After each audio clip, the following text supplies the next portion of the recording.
Fantastic. Welcome, everyone. I'm Matt Davis. I'm going to host here as we're bringing people in here as we all join. Are we all here? We have Yeah. everybody on. Dude, like, absolutely love that trailer. Like, absolutely. I know I told you that before privately. I just wanted to say it to everybody involved. Absolutely amazing work. I want to take a second, let everybody introduce yourselves here so everybody who's watching knows who we have on. Just give us your name and then let us know like what you contributed on the project real quick. We'll start with Alessio and I'll let you pawn it to the next person. Hi, I'm Alessio. I'm the director of Midgies. There you go. And Barry?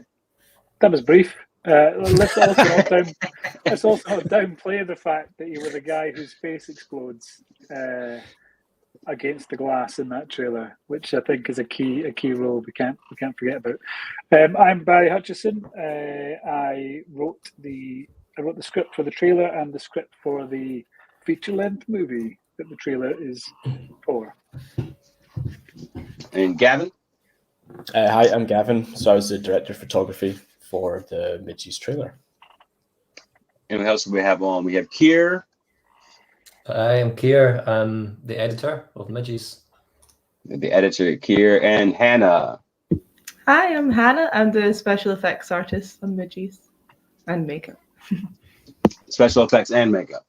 Did you make his face explode? Are you responsible for Alessio's face explode? I wasn't. I think that was all Alessio, honestly. I unfortunately couldn't make it for all the lab shots. So all the outdoor bits, that was me. That was his actual face that exploded in that. I'd said if she could have made it, I would have said just do come to set and die any way you want. Like put the makeup on yourself and do it. So I just want to give everybody just a quick recap. Now that we have all of you introduced, my name is Matt Davis again, if it wasn't clear off the top, or the name on the screen. I'm a comedian and an old friend of Alessio's.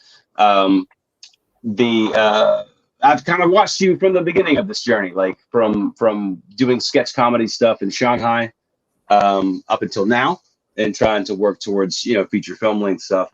And this transition of the studio of Mythic Picnic itself, right, into doing more, feature length type film work. So when Midgies comes into play here, like the trailer itself, and we'll get into like the backstory of how this came about, from Barry's end especially, but like just the press of the trailer is almost 1 million. Is that right? Just the trailer itself? 1 million views?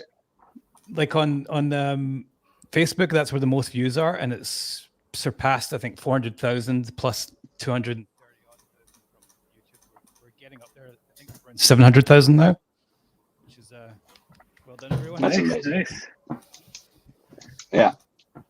And then some other things with Mythic. You guys have already been nominated for Creator of the Year nomination with RØDE. Is that right? With RØDE's microphone equipment company. We just got nominated for Creator of the Year for the YouTube channel, which was a big surprise. Hopefully we win it, but I have no idea what the competition's like. But it's definitely an encouraging thing to have. This is fantastic.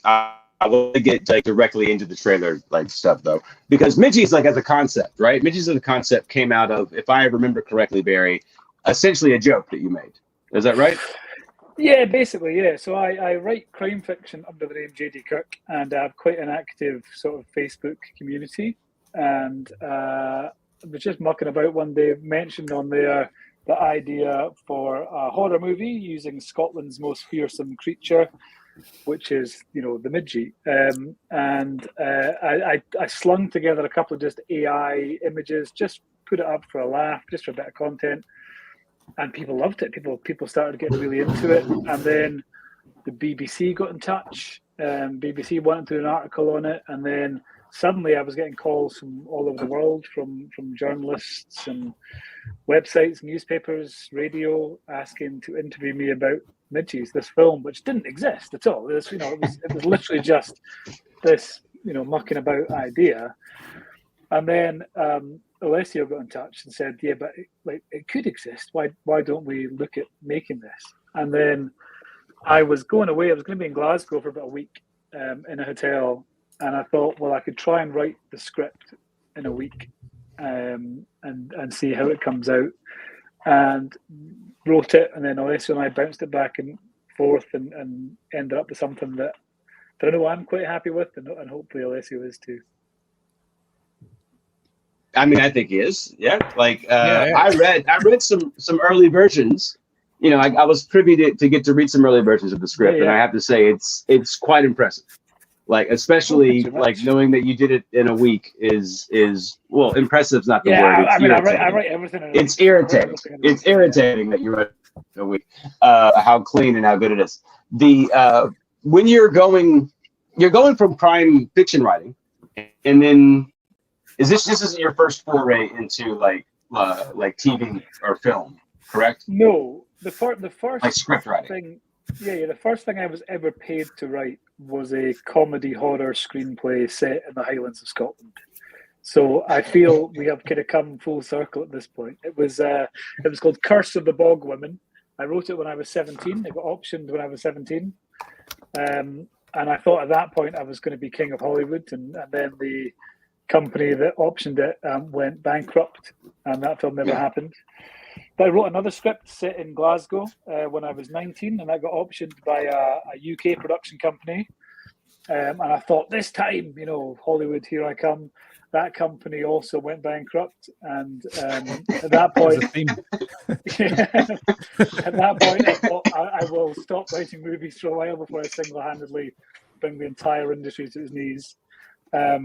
And I started writing other stuff. Eventually fell into writing books. I started writing books for children, again, comedy horror, and then sort of gradually somehow segued into crime fiction. But along the way, I've written 200 comics. I've written 30 odd TV episodes and other things. 240 books, something like that. Can't remember. None of them very good, but quantity over quality. So, genuinely insane. When you approach this, though, when you're taking this idea, like Midgies, you put the storyline together, and I know that the trailer is you're giving kind of a sense of the film, right? Yeah. So you're kind of escalating everybody in just to brief moments and parts to showcase that. Yeah.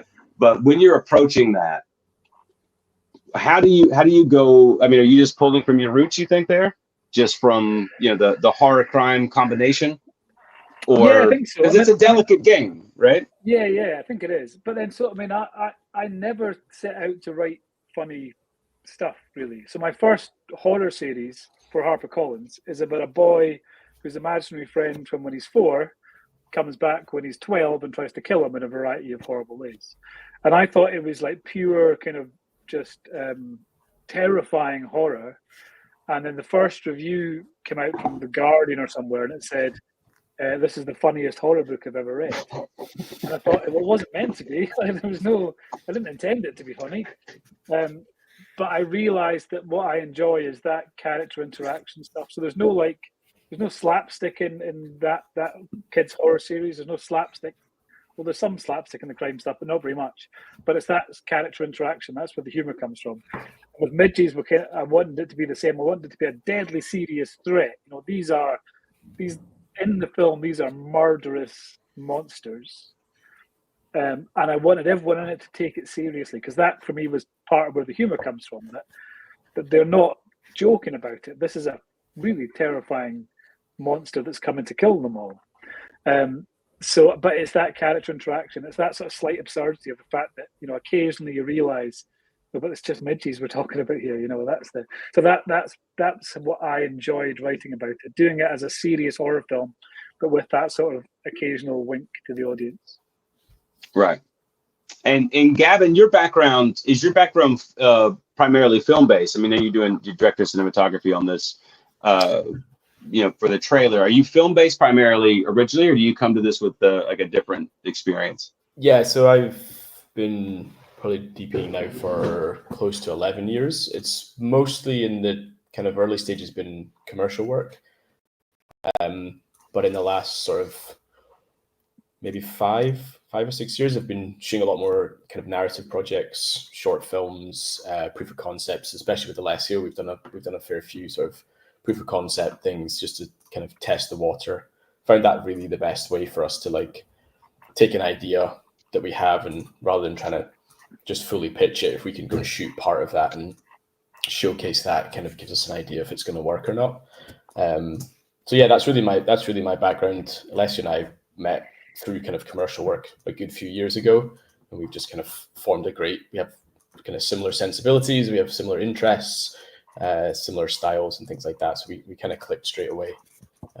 So coming on this was kind of a dream for me. So yeah, it's been good. It's been good. Me too. So I want to ask you that too. You talk about building the concept is and finding that to be like the best way to showcase an idea, right? Is that in your opinion or in your experience, is that very much a sign of the times that we're in? Like as far as to get people to the next stage of a project, like the best thing to do is, can you make a little bit of this and show people how this feels, how this looks, what this is?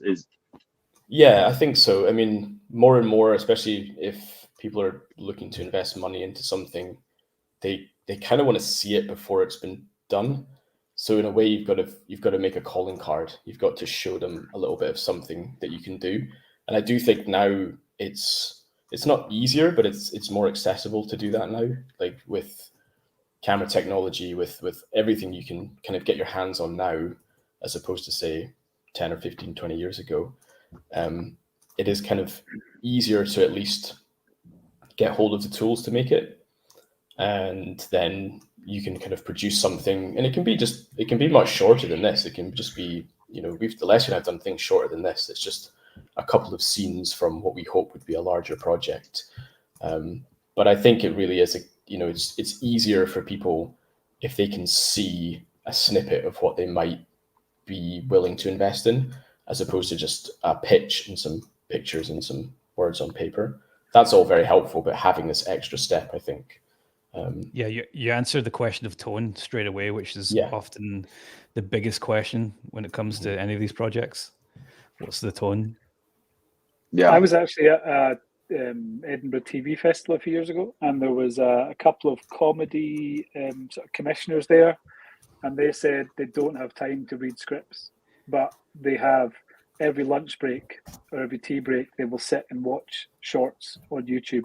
So if you send them like a short, then you can go, okay, you've immediately got their attention. So that was what they recommended doing, and that was 4 or 5 years ago. And there was some Instagram clip I saw yesterday. I can't remember who it was, but it was, and then obviously an industry person, but it's talking about how because budgets are so low, the development money is not really there.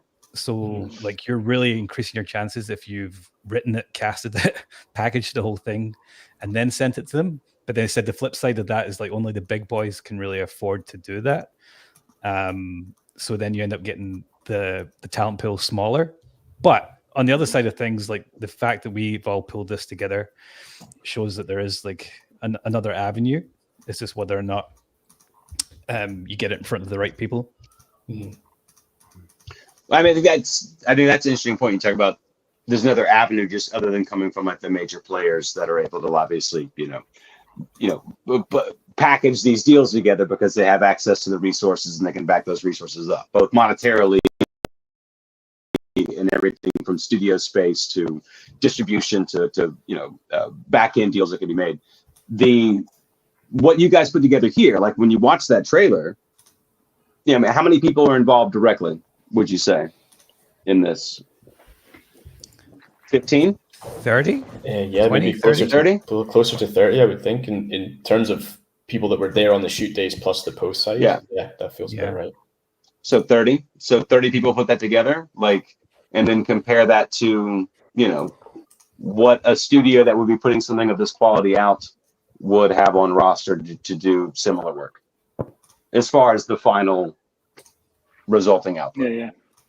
That demonstrates how not easy, but like how accessible it is.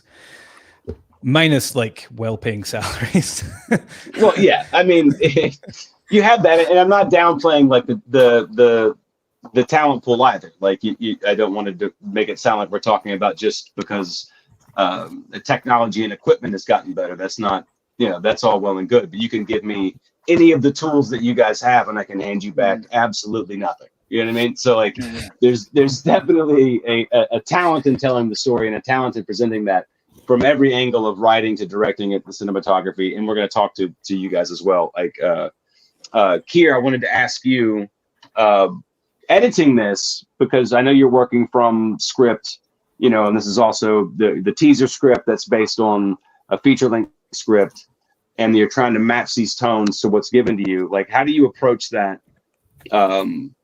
Is there anything different that you would approach in that scenario than if you were editing something that you were normally, you know, editing a project that was kind of a completed, you know, full length type thing? Not really. No, try and get a feel for it. Talking to Alessio, try and get an idea of what he's going for. And you tend to get an idea of watching the rushes as well. It's normally fairly clear from that what the intention was. And as with everything, you know, sometimes I didn't quite get it right, but that's part of the process, sitting down with Alessio, going through it and getting it the way. And then sometimes I'll do it a different way and Alessio will see another way of doing it. So, you know, it's all figuring it out in the process. So Alessio's a nightmare is what I'm hearing here. Do it again. No, we had like quite a few different iterations before. I mean, even the whole sequences that are in the underground lab didn't exist originally in the script, but it was through the editing we felt like, you know, what we had was a good scene. It felt more like a scene than a trailer. Yeah. So it didn't convey the horror at all. Once you added that in, because I obviously I wasn't there for any of the filming, because I lived, you know, miles away, and then so I saw the first version that didn't have any of the underground stuff, and it was good. It worked well, but it was a scene. And then once that stuff was cut in, it just elevated it to a different level. And suddenly it was like, okay, this is a trailer that tells you the tone of this whole project. Kier, you and I went over like every fall, like in the trail. And originally he's fallen like 10 times, like on the way to running into these people. And yeah, we really kind of explored like so many different avenues. And of course, you remember we had problems as well with sound. Nothing to do with our sound recordist, who was fantastic, but it turned out every time we scouted the location, it was perfect overcast, perfect midgy weather, and then the day that we shot was the nicest day of all summer, and we were filming in a national park, and everyone from the city just came to get drunk. So the entire population of Glasgow turned up, didn't they? Yeah. So we just kept retreating into the forest further and further and further away. And then between takes, sometimes, or during takes, you would hear like a jet ski going off or like people arguing. I think we managed to hide that well in the end. There was a lot to contend with. I actually feel like the location we ended up with the couple next to the tree was much better than the original that we were going to go for anyway. So I feel like I'm quite glad about that. I think so too. Kind of got pushed away, but it kind of worked better for it, I think. And the tree coverage really kind of hid that it was like a bright sunny day and not ideal midgy weather, because I was preparing like a line for one of them to say if it just appeared too sunny, for them to say, "Hey, it's sunny," just so we could get rid of those comments. So in that, you're talking about having to change scenes on location, obviously, right? Because you don't control full environment, right? It's not like you're on a sound stage where you can control all this stuff, and dealing with the sound, you know, coming along with that. How much, just in general, Kier, is from the teaser script that you're handed, right? That you're working off of and you're going back and forth once you have footage. Like, how much do you think is happening in that editing room to get that tone to come out, to get that tone to come across, including things like adding stuff like that? Like, how much from, and I'll throw it to Gavin and Alessio as well, just like on location, how much you have the idea, the sense of what you want to present, right? That's been written, and then how much is the collaborative interplay, I should say, to get that to what we actually watched? Like, how wide is that gap, and like how much is the effort there? Yeah. Hard one to answer. Yeah, it was I can rephrase it. So which color do you like best? No. I did talk in a circle there. So I guess I'm trying to get to, you have the base idea, that you're trying to work on, right? And that it has to go into the filming phase. Now I don't know when you come in, if you're already looking at script before filming, or are you being handed footage with the script, after it's been shot or not? So this may be more of a question for Gavin, and then come back to you. Gavin? So in terms of like the collaborative approach, Alessio obviously had the script for me, and then I wasn't actually able to go on the scout for these, but Alessio went on the scout a couple of times to go and look at the location, and effectively storyboarded it himself with his phone in the location, so I could get an idea of what kind of framing we were looking for, what kind of action we were looking for. And then that was really the discussion from there was really opened up to what can we bring to make this the most impactful 3 or so minutes we can possibly make this. Like, here's like a standard way we could cover this. What can we bring to it that's going to elevate all of that coverage? What can we add in terms of camera movement, in terms of lighting, lens choices, location choices? So I feel like the discussions were happening kind of all the way up to and on the day as well. Like some of that stuff where John's being like, chased through the woods. It didn't come off the fly. Like we had ideas of what we wanted. Like we wanted a snorri cam shot. We wanted some fast tracking shots and stuff. But there's a few shots in there that we just kind of stepped into the location and thought, actually we should shoot this way. Let's try and make this a longer take. Let's try and bring these two shots together, make them one shot rather than cutting it, things like that. So I feel like, and then, the subsequent day in the lab, like so much of that was just talked out, and it was sort of like an open forum for everybody. It wasn't just me and Alessio talking about it. Like everybody felt like they could contribute to what would elevate it. I'm not sure if I'm answering your question, but in terms of collaboration, it was massive. Like it felt like there was, everybody could, have their say, and everyone's ideas were brought into this. A huge collaborator was time and not having any. Mm-hmm. that was you had to get really creative with that, like, because you said like what would be the best shot and what's the the best setup, but we're also up against it in terms of like budget and originally having to do it in one day.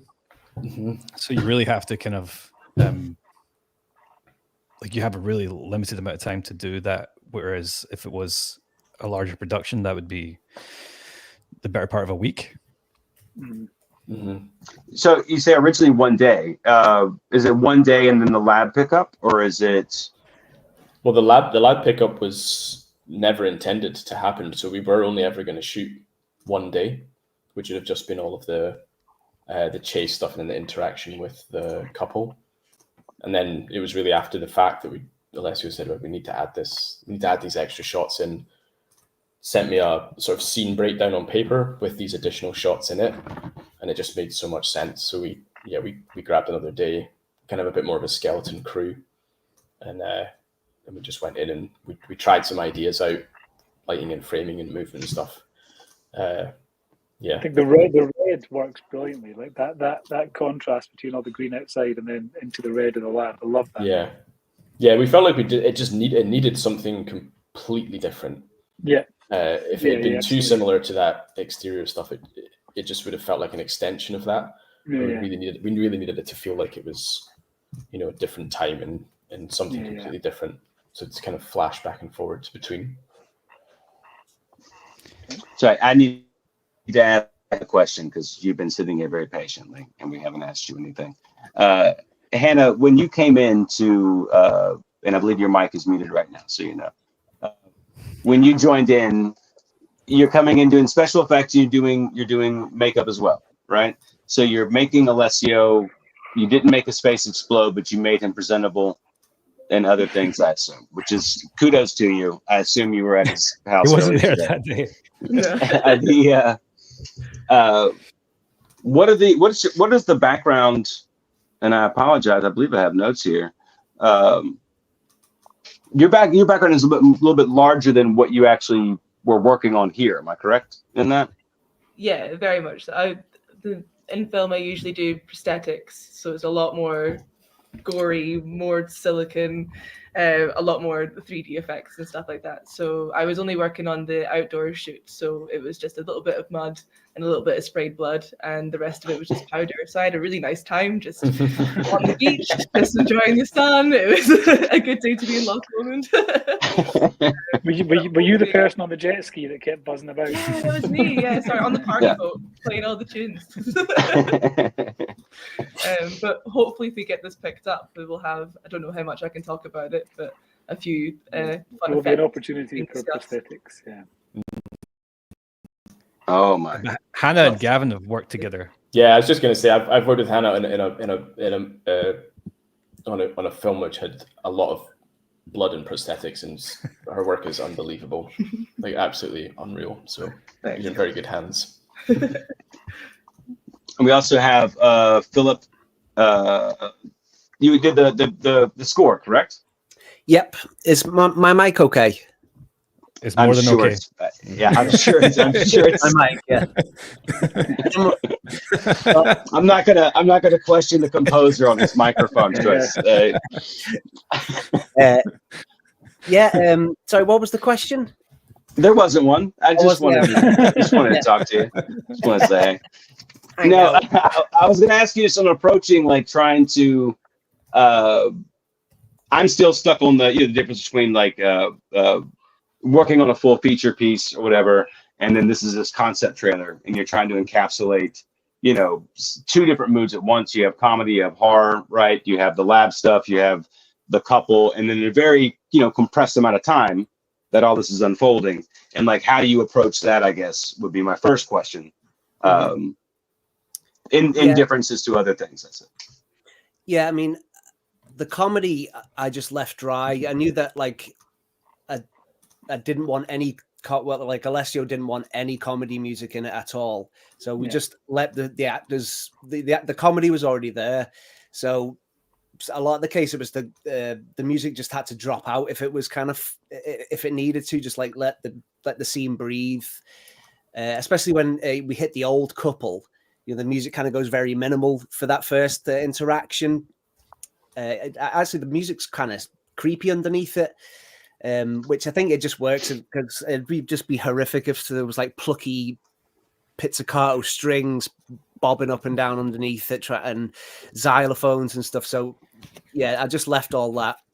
I just kept the creepy tone, really. And then, all the different emotions and tones, they just kind of came through. But so yeah, that was the comedy aspect, but the rest of it was just a case of start from go from the very start, do a first draft of the cue, the whole cue, and then we took it like the first draft. I didn't quite hit the nail on the head because I remember for some reason I kind of made it a bit more synthy sounding the music, but the conversations that I had with Alessio, he was referencing films like Predator.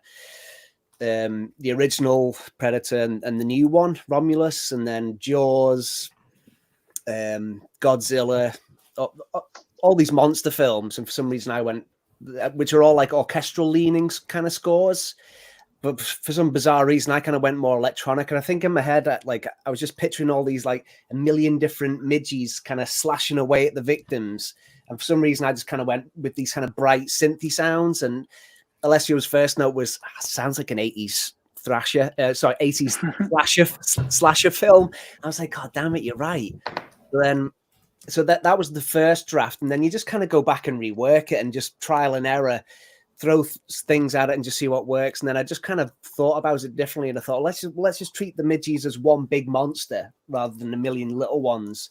And then I kind of went into the low brass section of the orchestra. I sort of brought that into the fold and then just went more orchestral. And the theme on the Midgies is this kind of big brassy thing, which is kind of a little bit Godzilla-esque, I guess. And yeah, that kind of low brass kind of stuff worked, and staccato strings and all that kind of stuff. And yeah, trial and error, and you kind of get there. You did such a good job, man.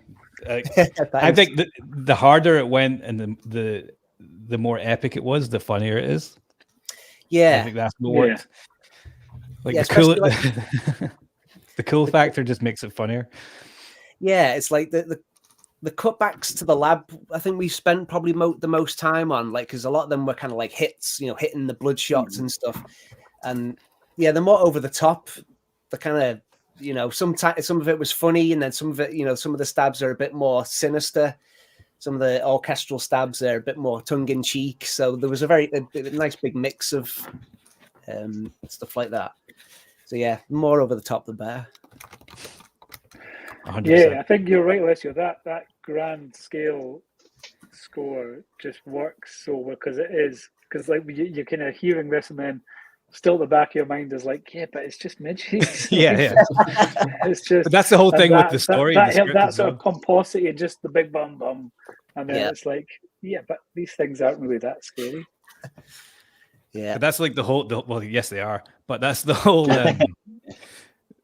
To me, the angle of the movie itself is just like the humor comes from how serious it's taken, but also it's not dry as well. Like you do have those like the character moments that kind of bring it to earth, down to earth.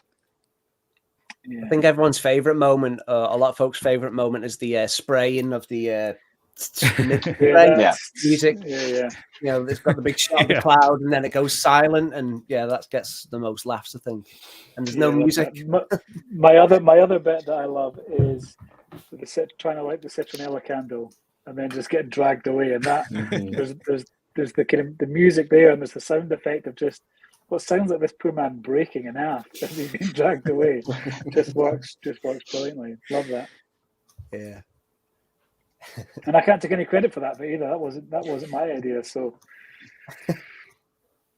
it's very much a collaborative process. So I guess the next question I would have is like, because all of you are coming from different backgrounds and obviously from different, sectors in film and stuff, but what has been the feedback from, people in your part of the industry who have maybe seen the trailer on what they've seen? I mean, what are you hearing from other people? Gavin, we'll start with you, if that'll help. Yeah. I mean, hugely positive. I mean, everybody has come back and said how much they've enjoyed it, how fun it is, how much they've engaged with it, and how much they actually want to see it as a feature, which has been like the best feedback we could have hoped for, was people coming and saying, I want to see this as a longer version. And the like overwhelming response has been just that, from comments on YouTube to just people talking about it, how widely it's been shared. It's been super positive, more so than I think we could have hoped for, to be honest. Yeah. And Kier, you're nodding your head. I'm assuming similar. Yeah, totally agree, Gavin. Yes, really positive feedback from folk that editors that I've worked with. And the most common thing is people just saying, how keen they are to see the full thing. So really, really quite a positive compliment there. Hannah, same, different? Yeah, honestly, exactly the same. Just talking to friends and family about it, and some of them were kind of surprised at how good it looks as well. From my track record of what I've been on, they're like, "Oh, this one looks really good." Though. So I also will say it feels like it's a film that should have already existed by now as well. I feel like it fits the genre so perfectly. Yeah. And there's a really good horror scene in Scotland, so I'm glad it's finally something's happening. Yeah. That's what excites me a lot about it, is the fact that, like, hey, we're making this and it should already be made. Yeah. It very much feels like that. I was actually going to ask you that, is like what because I've known you for a long time, Alessio, and the variety of projects and things you've done and you've worked on, what you're very excited about this project. Like whenever we talk about anything and Midgies comes up, you're always very excited about the project. And what is the driving force for you with this project in particular? I think it's ever since I've seen the article and speaking to Barry about it, it's just been clear as day. Like it's like the most grand and ambitious thing I've wanted to be a part of as well. So there's a lot of excitement there. Like, hey, like I could be a part of making this, but just just the fact that it's it just makes absolute sense. It makes me laugh. Being able to approach it with like the sincerity it deserves as well. That it's not like we're really ambitious about it. It's not schlocky, and I think that makes it even funnier. Like if it was kind of schlocky and if it was kind of like thrown together, it wouldn't be as funny. But if it's like a genuine blockbuster, that just makes it funnier, and that's what gets me really excited. Mm-hmm. Yeah, and I would say when Alessio got in touch with me, first of all, because a few people kind of got in touch at that point, and Alessio, like, it was clear that Alessio immediately got it, and he understood what the joke was. And the joke is that it's not a joke. The joke is that it's like a properly scary film about midges, which happens to be funny. So he completely got that and saw that. So once I got chatting to Alessio, I was really excited about going, right, well, let's jump into this. And again, I've been, like, my readers have been, hugely supportive, and I've loved the trailer. And what surprised me though was that when it was shared on like Reddit and stuff, and Reddit's notoriously brutal and notoriously negative about everything, and they were like overwhelmingly positive, and the Scotland subreddit was going crazy for it, and that surprised me in That's a nice tough way. nut to crack. Yeah. Yes, tough crowd on there for sure. Yeah. And even on YouTube, the comments on YouTube, because so often, they're just a lot of very negative people saying horrible things. But they haven't been. They've been really nice and positive, and everyone seems to have got it, which I think bodes well for the project as at large. And we'll go back through again, starting with Gavin. Like, you joined in. I mean, you said earlier that like Alessio brought this up to you, and you were immediately in because you guys had worked together before. But is there anything especially particular to Midgies as a project that definitely made you want to join, and as you worked on it more, in a similar vein as they're speaking about? Yeah, I mean, I think just the concept of it, like growing up in Scotland, everybody knows about midges. Everybody has experienced them. Everybody's been in the situation where their day or holiday has been ruined by them. And the idea of that as like a horror concept was just, for me, like so funny, just the perfect combination. And then the ambition of the whole thing, like when Alessio pitched it, the kind of how we wanted to shoot it, making it as big as it could possibly be and as good as it could possibly be, and on all these ideas and how we could do that. It wasn't just going to be like a throwaway thing. There wasn't going to go anywhere. Like there was huge ambition. So I was like instantly drawn to that. And just knowing Alessio, I knew that he could pull it off. I knew that we had good connections, we had good people, good ideas, the right mindset going forward. So kind of that whole combination of things just kind of made it a no-brainer for me to hop on. And Keir, for yourself? Yeah, similar. Chatting to Alessio and Serena, sending the script, and yeah, that was a no-brainer. Reading the script, it was such a good idea. Yeah, it's one of those things. It's like, well, how has this not been done before? But getting the opportunity to actually jump on it at this stage is, real luxury. So getting that script, it was definitely something I want to be part of. And I worked with Alessio before on another short film, so getting to work with him as a director on this one was, that was something I was quite keen to do. So yeah, that was it. Nice. And Hannah? Yeah, honestly, just the same. The concept of midges being the big bad is very funny and relatable living in Scotland. And on top of that, just found the script genuinely very, very funny, like laugh out loud. So it was instantly wanted to be part of it, even though that doesn't lend to me to do any horror on that side of the script. But it was just a very exciting project to be a part of. And Philip, what made you jump in, man? Like to come in and do the score on this?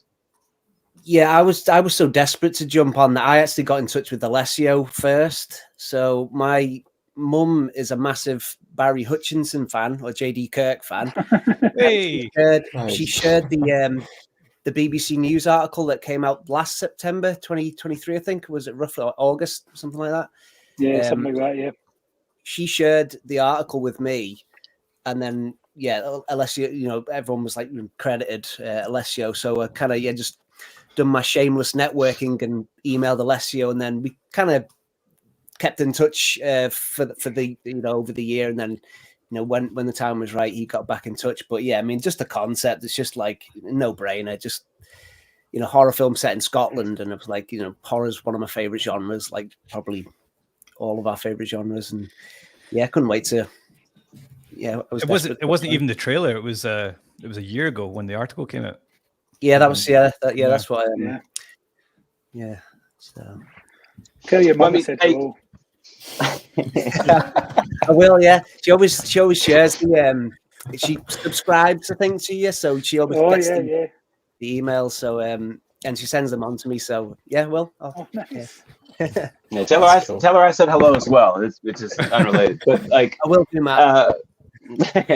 As I'm asking you guys about this, and we're going like round robin here, and everyone, from why you wanted to jump on the project, and then what the feedback you're getting about the project, right?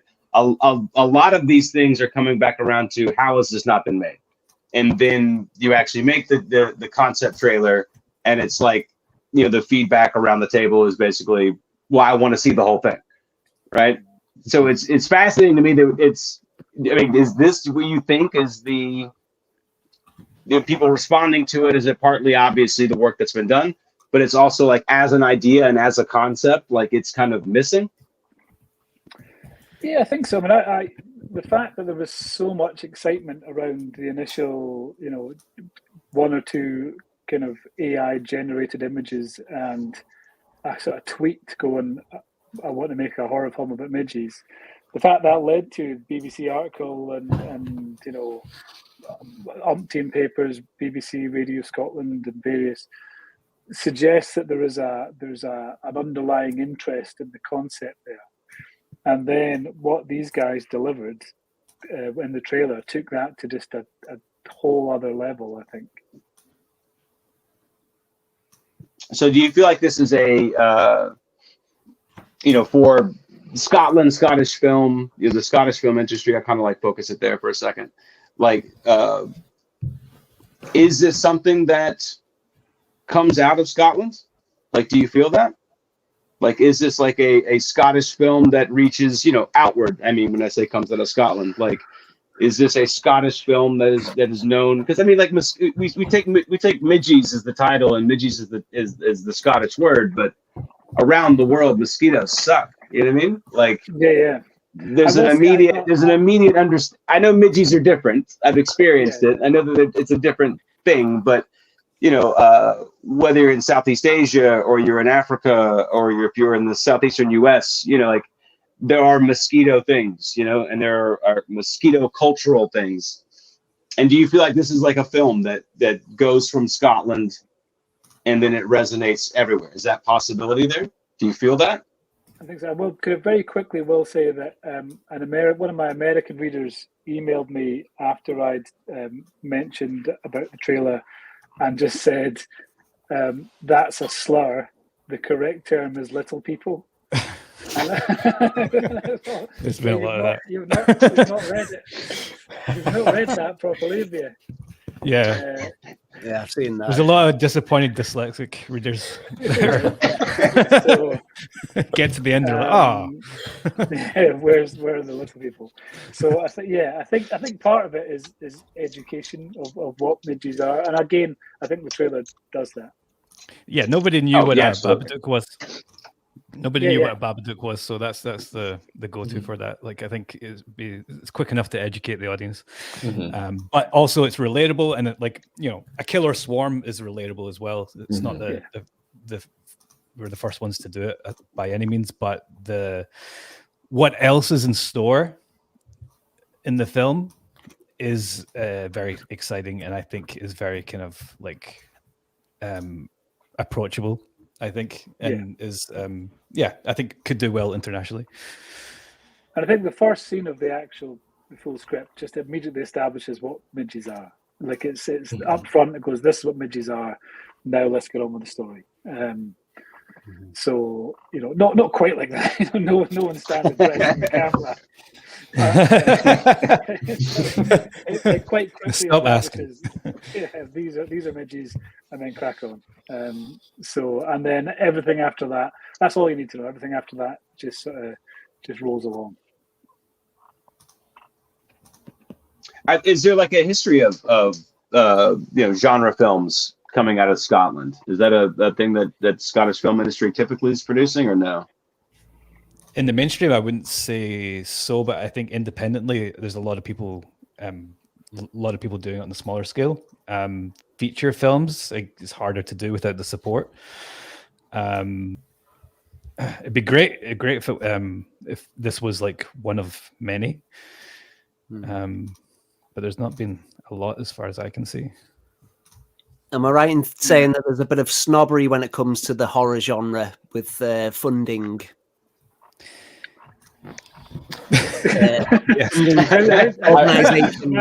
All the organizing parties got very quiet when you brought that up. In a word, yes, I think you're right. In my experience as a writer, having dealt with some funding bodies, I was asked to take the horror out of another horror movie that I'd written, which seems counterintuitive. It's like, yeah, but it's a horror film. Taking the scary bits out doesn't mean it's no longer a horror film. So I didn't quite know how that was going to work. But yeah, in my experience, yes. But then, my experience, your mileage may vary. No. I think more can only be a good thing, though, because it's something that can be financially successful. So if you look at it that way, you could be generating revenue to do everything. Yeah. By making like films like this that do well internationally and have the horror audience is massive, and so and really loyal audience as well. And loyal, yeah. So what we should have done is done Midgie, the first one, and then Midgies. It's just one. It's just one. It's just one. Just right one there. Just really, isn't it? Around, yeah. It's really annoying. So yeah, and then Midgie's Resurrection and all that stuff. Space.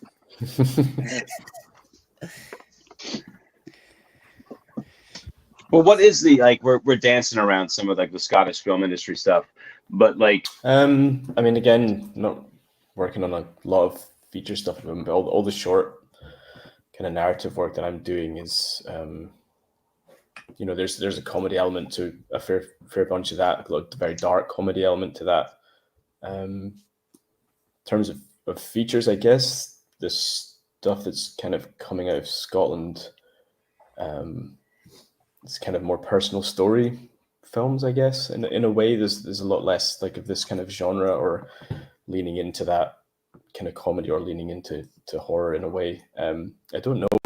I don't really have great experience with the funding bodies, but just from what has been released, it definitely feels like this is this genre is kind of underrepresented.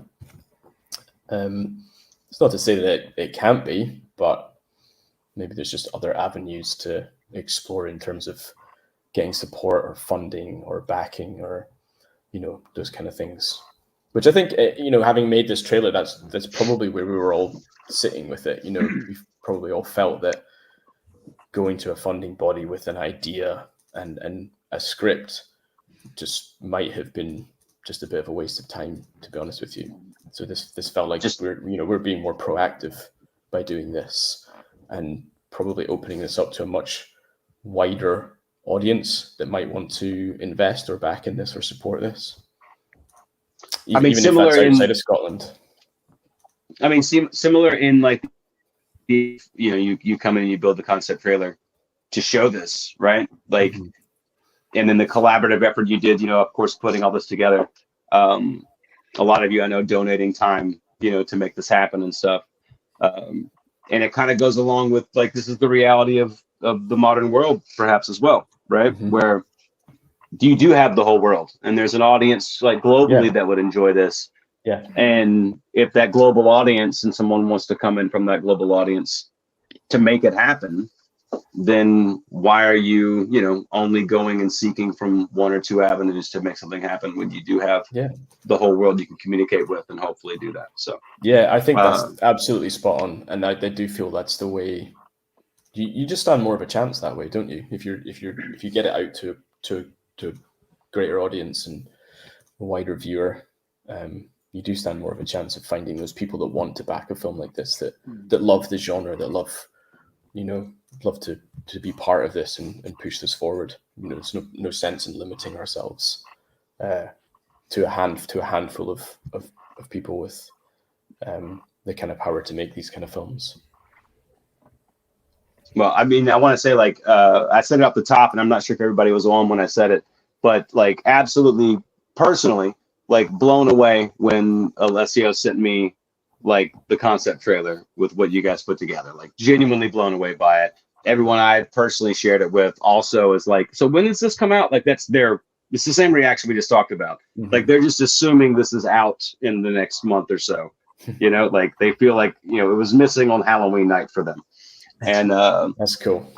Alessio, were you able to get the comment feed if live viewers wanted to leave comments or no? Yeah, there's a few comments. Well, if anyone watching has a question, I guess fire away and we'll try and answer them. What do we have you Midgies in your office, Barry? There's a question. No, not that I'm aware of. No, I'm not in my office at the moment because I was too lazy to leave the house.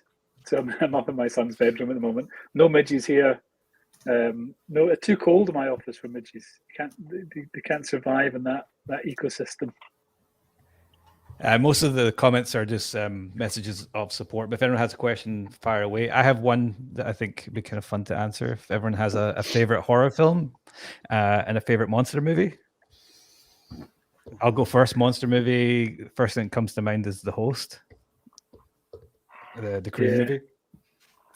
Mm-hmm. Mm-hmm. I'm going to say the original It, because my sister one night when I was about 5 or 6 made me watch this film called Killer Clowns from Outer Space, which I'm sure you've all heard of. Absolutely terrified me. I couldn't sleep. Next day, said to her, that was horrible. You made me watch horrible, scary clown film, and I've been up all night crying. And she said, "Oh, sorry about that. I'll tell you what. I'll show you a nice film about clowns,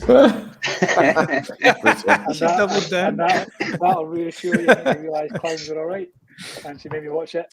And so that, I think, in terms of movies that have left an impression, then that original It. Mm.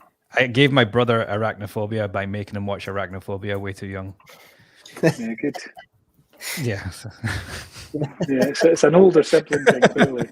Yeah. Gavin? Probably my all-time will be The Thing. Yeah. It's just absolutely classic. I can never get bored of watching that. Yeah. It's always just remastered the video game as well. There's the PS2 video game. Okay. It's been remastered and it's just coming out. Okay, I'm going to get hold of that. That sounds good. Yeah. Philip? Oh, I'd say horror film. I love Insidious, but I'd say Poltergeist. 1980, 82 or something like that. Yeah, just terrified me. Yeah. How old when you saw it? 8 maybe. Something like that. I don't know what it was about the 80s and kids watching distressing horror films. Yeah. And then hot monster film. Yeah, again the Thing's there, but the Monster Squad. 80s again. I'm not sure if anyone saw that's a classic. bit bit of a cult, more of a cult thing, I guess. But it's kind of grown arms and legs like over the decades. So yeah, it's like kind of Universal Monsters meets the Goonies. Yeah, Loved the Monster Squad. Yeah, definitely. So yeah, my two. Nice. Kier? Yeah, The Thing. I was going to say The Thing. Thing's great. It's one of my favorites. Big fan of Aliens as well, which was helpful for this. I feel like I took a lot from Aliens when I was putting this together. I mean, Philip probably remember the sort of, I put a sort of temp music in when I was cutting it, and all the music was from Aliens. Yeah. Good choice. Good choice. So yeah, took a lot from Aliens for this one. Yeah, probably that. Did you ever hear the story behind when they made the Thing prequel? Like originally it was all puppets and animatronics. They made it all as well. They made it all, Did they? and then they went, "We'll just CGI over it instead." It hurts so much. Because there's a lot of redeeming qualities, but and a lot of it's kind of thrown away through the editing and the really bad CGI. Yeah, it's kind of there's heartbreaking. footage of them behind the scenes with these giant marquettes with opening practical bits that are so similar to the original robot and stuff, and then they just thought, nah, never mind. The Thing is also my favorite horror film, if you couldn't tell.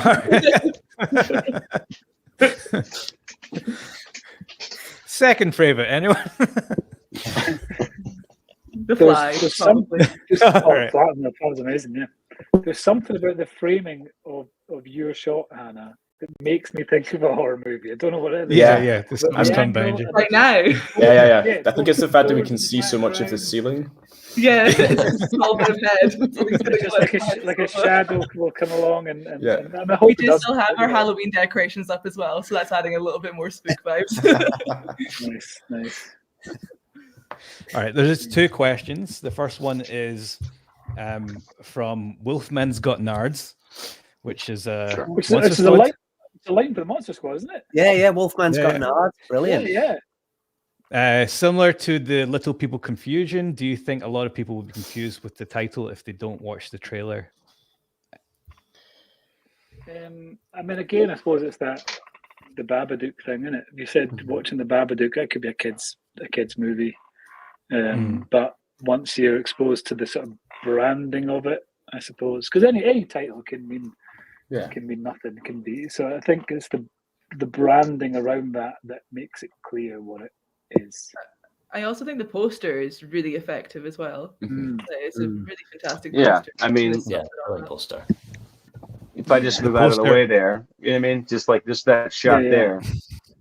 Yeah. But then the one with when I logged into this, I just saw the eyes staring at me from the poster. Mm-hmm. I almost shat myself as I opened up on this full screen and just the eyes staring back at me. So yeah, I think the branding around the title will make it clear. Yeah. Totally. That poster was designed by a fellow in the States who I just happened to talk to on Reddit, and the last poster he did prior to this one was the Joker 2. Yeah. Oh wow. So that's great. We're very lucky to get him. So if we can replicate the box office success of the Joker 2, then we're yeah. Actually, I just watched it and I didn't hate it. I don't know if anyone else saw it. No. Like there's some flaws, but I kind of see what he was doing, and that kind of made me after watching it, like look back and kind of realize that I liked it more in retrospect. I like it when I'm not watching it. Hasn't Terrifier 3 made more money than it, or is it not? Because that's gone. That's made a ton of money. I think that's number one right now, isn't it? Yeah. I saw something like 65 million that cost 2. Crazy. Yeah, it was like a 2-3 million budget or something. Yeah. Wow. It's again, people love a scary clown, and know that my sister will subject me to the entire Terrifier series at some point in the future. The other question was, I believe that there is a body called Screen Scotland. Do they offer support for this type of project, or are they too controlling as a body? Not yet, but we're working on it. I guess is Fingers answer. crossed. Yeah. At some point, it would be lovely. Someone I did think there that. comes a point when if you make something as sort of attractive as like at the minute we've got all this momentum around it, and I think it becomes difficult for organisations like that then to not jump on board to justify why they're not supporting that project. Yeah. Yeah. I think it's just a matter of at what point. But yeah, I think that's all for the questions. Someone said that they also watched they made their cousin watch Arachnophobia, and he hates spiders now too. And then another couple of favorites people were mentioned were The Omen, Shaun the Dead, and Eyes Without a Face, which I've never seen. Has anyone seen that? No. Oh, never seen Eyes Without a Face, no. Or maybe they just wrote Eyes Without a Face. The title of a film. Maybe it's not a film. It's not a film. It's like just a night terror that they have. Yeah. Help. And it sounds good. It's a good title. It's going to be DCI Logan Book 22, Eyes Without a Face. Eyes Without a Face. Yeah. All right. I was actually thinking the other way around. I was thinking Face Without Eyes, but Eyes Without a Face is weirder, isn't it? That's just eyes. That's just floating eyes. Well, Eyes without a face. I was thinking a face without eyes. I felt like someone, but eyes without a face is different. Yeah, if I seen eyes without a face out the window, Yeah, just knocking I'd about. probably be quite scared. Yeah, but then if I saw a face without eyes knocking at windows, well, either way, I'm. That's true. Yeah. Either way, I'm soiling myself. Yeah, I was- whatever kind of combination of face and eyes is going on, I'm having issues with it. It's I was just gonna move to wrap up, but I'm noticing, and as Philip jumps in here, eyes without a face, we might need to start a second podcast and we'll work through. It's just one guy. One guy's got The person's replied. So it's, Apparently, One it's a guy's- film, and he's saying we're missing out. Sorry, what you said? No, I was just saying, it's like the film, just like is about it's a guy who's got problems with his eyes, so it's him. So it's just his eyes, and he's got no. Yeah, so that's the route we'll go with the film. Okay, good. I'm looking it up. It's also a song by Billy Idol, apparently. It's a film from the 1960s. Oh. Eyes Without a Face. Yeah, it's got a cool poster. I like the poster. So you can check that out. It says a surgeon causes an accident which leaves his daughter disfigured and goes to extreme lengths to give her a new face, It's a Criterion And- film. presumably new eyes. Or no eyes? I don't know what he does. I don't know. We'll have to watch it and see. Well, Yeah, that's definitely going on the list. regardless, it sounds better than my scariest film, which was I watched Muppets Take Manhattan on mushrooms, and it's the most afraid I've ever been in my entire life. I really thought they were coming. You know what I mean? Like, but the I do want to give back just a second to just kind of like mention as we wrap up here.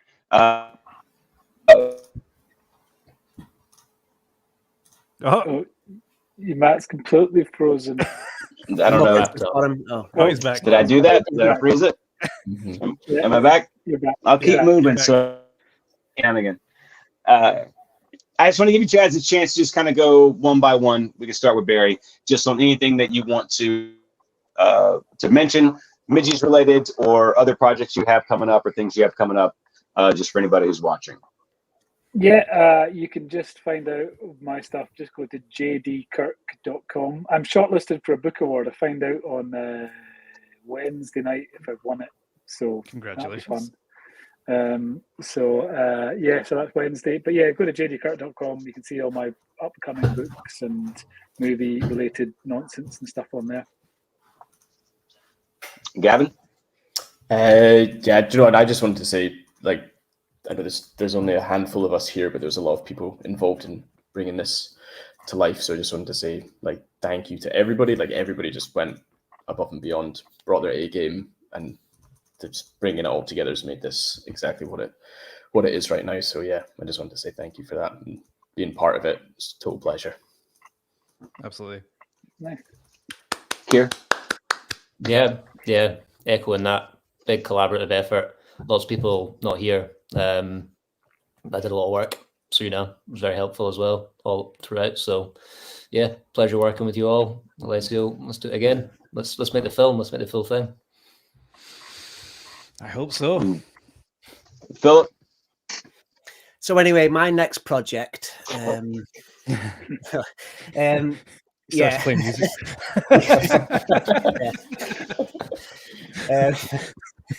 No, I'd loved it because my bread and butter is kind of like kids' TV. So, it's not often you get to do a big horror score. So it's just like the most fun ever. And yeah, just Alessio was so much fun to work with. And, it was just fun. Just never had so much fun in my life. So yeah, let's fingers crossed for next summer. I mean, that's all right back at all of you. Like, I love working with people who are really good at one thing that I especially like I have no skill in as well. So just like getting to work with a composer, like effects, things like that, working with Gavin, everybody, it's just so it's like a question, like that question, like, can you do this? And they're like, yeah, I can. You're like, oh, that's amazing. Like that's like to be able to do that every day would be a dream. And Hannah, is there anything you wanted to say before we wrap up? Nothing much more to add, but I'm just really hoping that this goes ahead because I can't wait to get started on some more effects for it, honestly. So, and to work with you some more, Alessio, as well. What about your Etsy shop? Oh yeah. I also have an Etsy shop. I'm terrified. I'm terrified to know what's on the Etsy shop. It's just limbs. Yeah, it's Yeah. a lot of horror bits and pieces, but the main thing that people, especially people in America, are going absolutely nuts for are these Dungeons and Dragons set of 7 dice that I've been making. Silicon, and they look like human skin, and they've got hairs on them. And Wow! God, that's amazing. Can you link us to your page, please? Yeah. I want to know. And I want a set of those, please. So don't sell them out. Check out my TikTok. It's done. What's the link? Just DAWSFX. I think the I'll shop put it on in Etsy is a little more elaborate. I think it's DAW Special Effects, but you'll find it on my Instagram. Hairy dice. I don't buy too many things right now. It's very busy. Problem. We're about to get some more orders, so Yep, 6 orders coming your way. Just in time for Christmas. And after the hairy skin dice, Alessio, is there anything that you want to add before we? And I'll let you just go ahead and close out. Actually, I'll let you go ahead and do the say goodnight. No, yeah, I just, I'm really thankful to be working with you all. I'm really excited.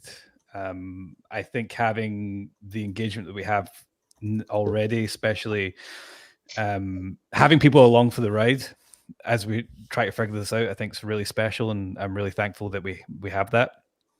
And yeah, I just thank you all for working on this, and I hope there's more to come. What about you, Matt? Do you want you're on tour at the moment? Yeah, I'm almost done with my touring for the year. I've got shows coming up in Rotterdam on the 7th, I think. Then Frankfurt, Germany on the 12th, Vienna the 14th, Barcelona the 16th, Lisbon the next weekend, and then I'll be in the US for a few. If it's still there, we'll see after Tuesday. But and where can people follow you? Yeah, badfamiliar.com is the easiest. Matt's very funny, and he will be featuring in an up-and-coming podcast that we filmed while walking around Hong Kong a few months ago. Hong Kong, yes. So I've just seen the hairy dice. So yeah, I know. There's all right, guys. Oh, I think we all need to go check this out now. So I think it's probably a good time to end this stream. Thank you all so much for being here. Hey, first live stream podcast. Nice. Hopefully we can do it again sometime. That's good. All right. Take care. thank you.